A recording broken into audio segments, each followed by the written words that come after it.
Hello, everyone. Welcome to Unboxed God, where we detox from religion and discover the God who refuses to fit inside the boxes we were given. I'm Tolu Sarah Johnson, and here we explore who God really is beyond fear, beyond formulas, and beyond everything we were taught to perform. If you're hungry for a real relationship with Him, you are in the right place. Let's dive in.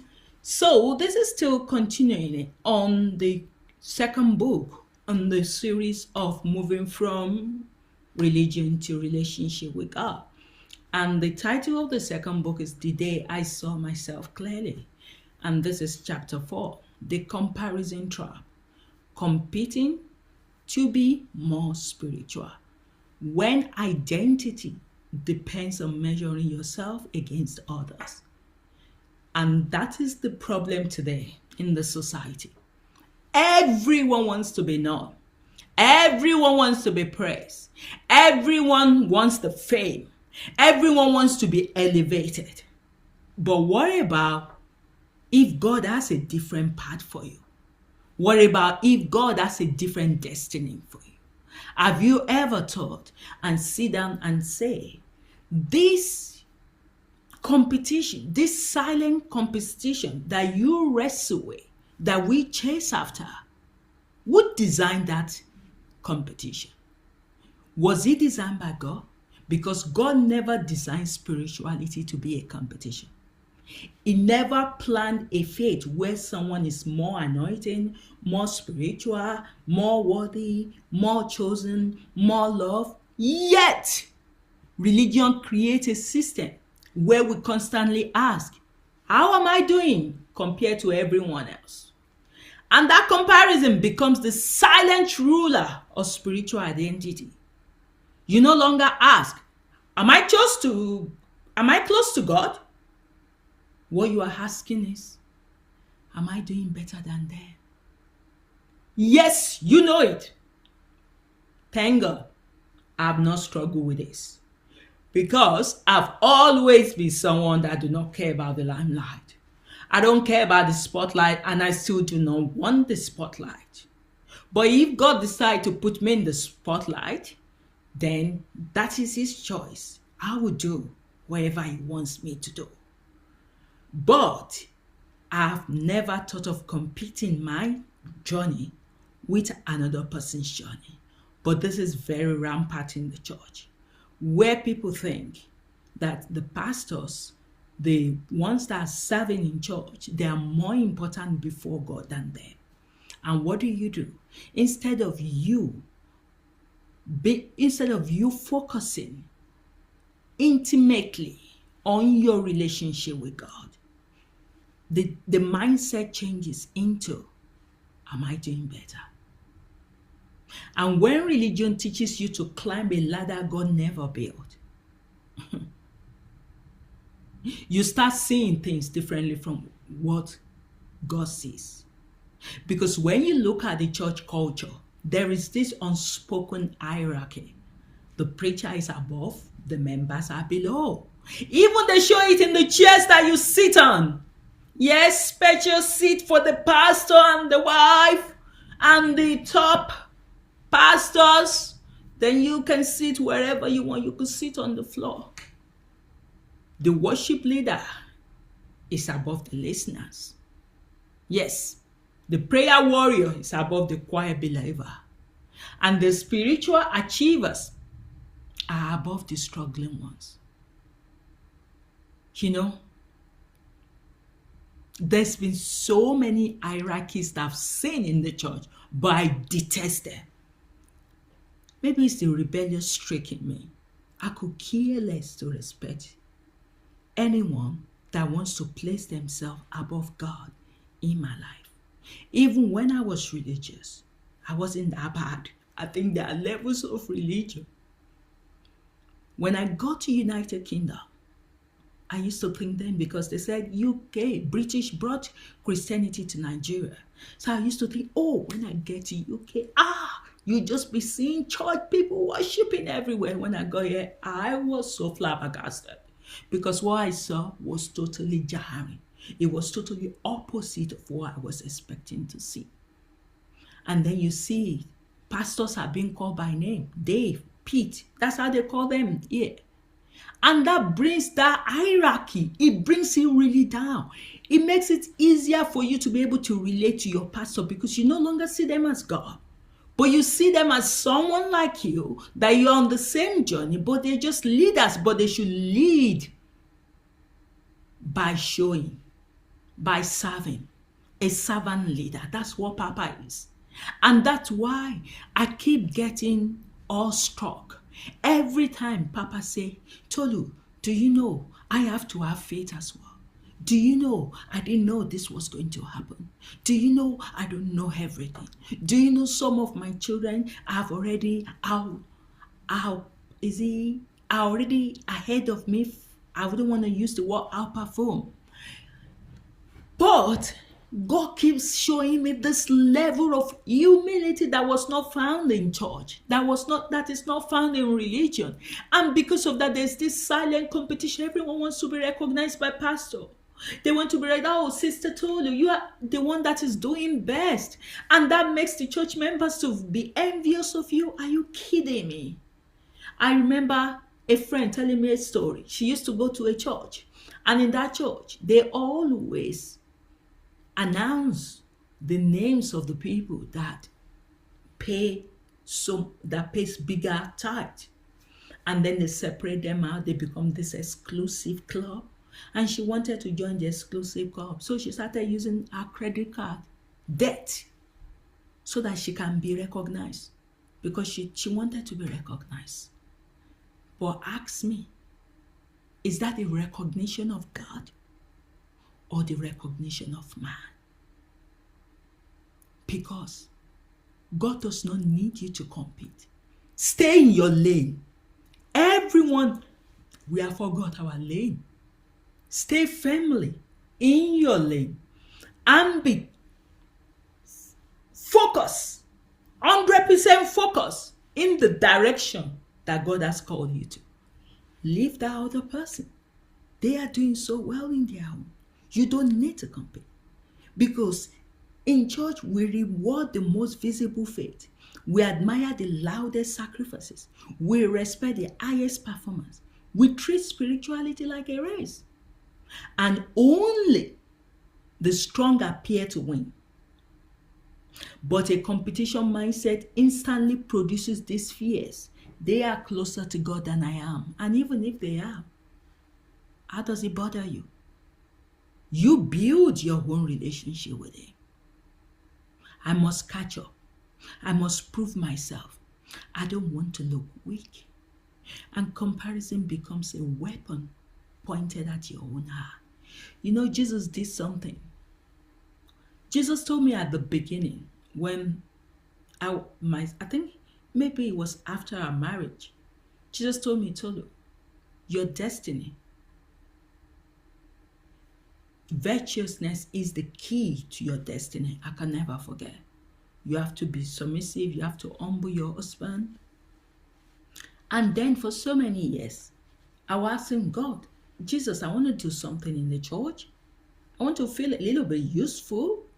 And Jesus said, no, just continue to serve your husband. That's what I want you to be doing now. What about if I've thought that is less worthy? There's so many of you today. You are toiling day and night to keep your family going, to feed your family, to be this wife that builds a home. And you think God doesn't see you?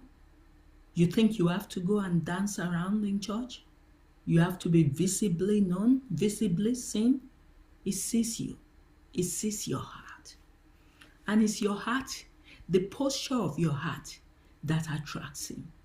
There's so many times that Papa will say, Tolu, I wish my children knows how much I yearn to have a relationship with them.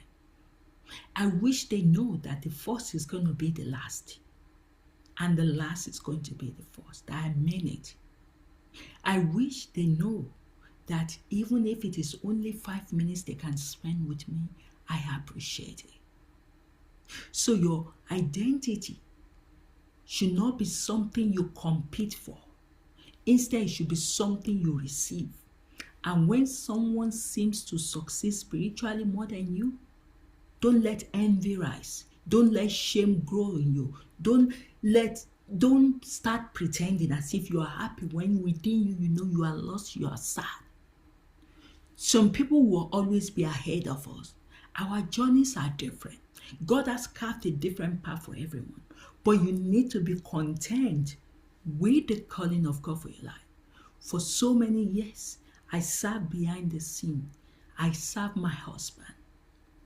And until he went home, that's when God opened the door of this second chapter of my life. I never knew that this was going to be my journey. But what about if I've told Jesus, no, I don't want to do it your way. I want to be known. I want to be seen. No. Why do you want to serve God? Do you want to serve him for yourself? Or you want to serve him for him? You have to make that decision. Because the danger of looking strong while feeling weak, when you start comparing, comparison forces you to hide your struggles. Because weakness will lower your rank. That's what you think. So instead of being honest, you put on a mask. You raise your hands in worship even when you feel nothing. You say, I am blessed while your heart is breaking. You stand in faith while silently doubting if God cares. And you play confident while secretly falling apart. A spiritual competition just produces a community of actors instead of a family of believers.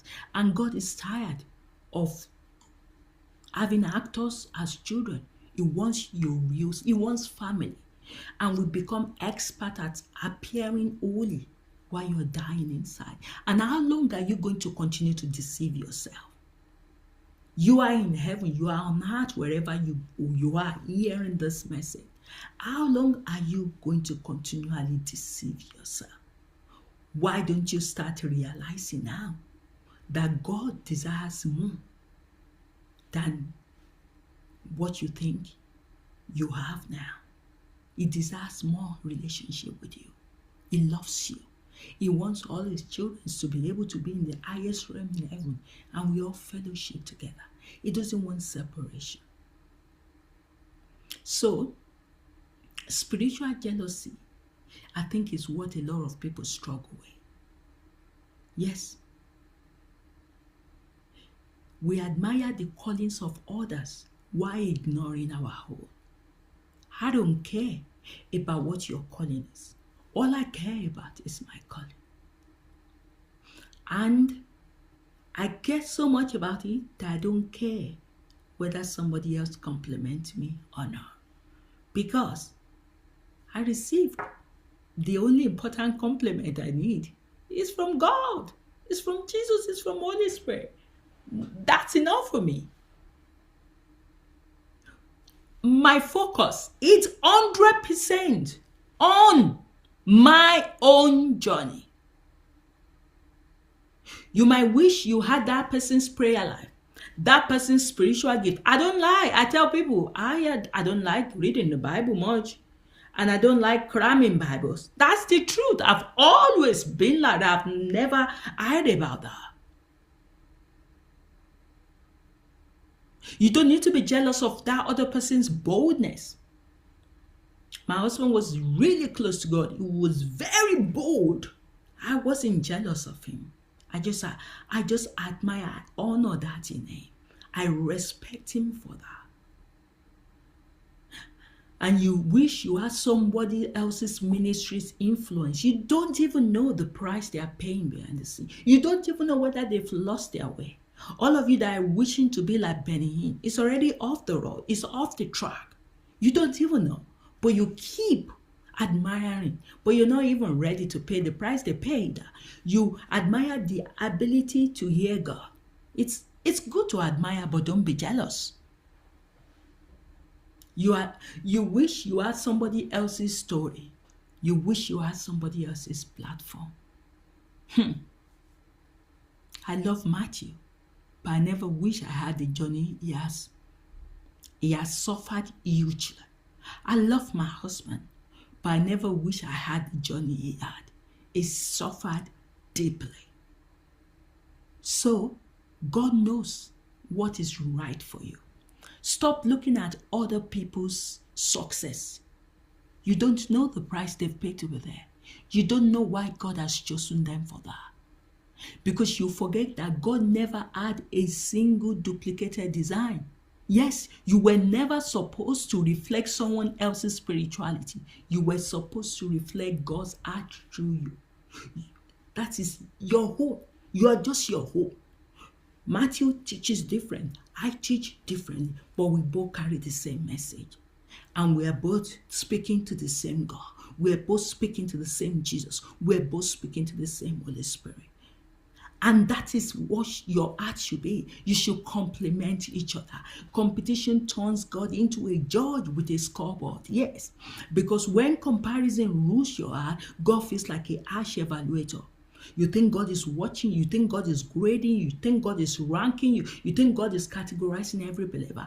And church does not even make that easy. I used to be in church where pastors will boast about how righteous they are.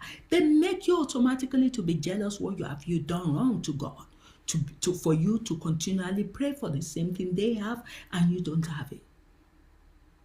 But stop it. Your relationship with Him becomes performance-based when you live by that. And if I don't pray, as long as they do, I'm failing. If I'm not spiritually strong like them, I'm not enough. If I struggle, God must be disappointed. I love Joyce Meyer. I respect his ministry, but I never wanted to tread the journey she did. So comparison is simply shame in religious clothing. Yes, that's the truth. And you need to stop comparing yourself. Stick to your own destiny. Stick to your own journey. Admire your own journey. Seek God in your own journey. That person prays for 2 hours. Fine. I don't need to pray for 2 hours. I'm not even going to pretend to do it. So, why this is one of religious deepest wounds when you look at what we've been talking about? Because comparison kills intimacy. You cannot enjoy God. Why seeing Him as someone who prefers others over you? You cannot feel chosen. Why believing others are His favorite? You cannot rest. Why you are always trying to keep up? Comparison puts your eyes on everyone else and takes your heart away from Him. And the truth is that the truth that can end competition is what religious fears you will discover. Yes, that is the truth that can end your competition. But religion, the pastors, they don't want you to know that. Majority of them. They want you to continue to serve them. They want you to continue to be jealous of them. So you are uniquely loved by God. Not equally. Uniquely. It's different. We are not equally loved. But you are uniquely loved. It didn't create a ladder. It created a family. There's no rank in the kingdom of the Father. There's room for everyone. Fully, beautifully. Your relationship with God cannot be compared. Your identity is received, not earned. So there's no such thing as less spiritual, behind, not as useful, not chosen like them. When it comes to the Father, every child is His favorite. Yes, I can tell you. Matthew was telling me one day, told her I'm Jesus' favorite. I said, well, Jesus tells another person as well that He's favorite. So I guess we are all His favorite. So as we close, if you have ever found yourself comparing your spirituality to others, it does not mean you're prideful. It does not mean you're jealous. It does not mean that you are shallow. It simply means religious taught you competition before God taught you belonging. But now that your eyes are opening, you're beginning to see your worth is not measured by what you do for God or how spiritually successful you appear. Your worth is rooted in who God is to you and who you are to Him. Do you want me to repeat that? Your worth is rooted in who God is to you and who you are to Him. Hold on to that. That's what I hold on to every day. No one can tell me otherwise now. When God tells me He loves me, I believe it and I run with it. Because my worth is now rooted in who God is to me and not who I think I am. So, and I want you to know, you're chosen, you're loved, you are enough, you are unique, you're wanted, you are delighted in. Your race is over, your identity is safe, and your heart can breathe again. I don't need to ever compete because I am loved the way I am. God bless. See you in chapter 5.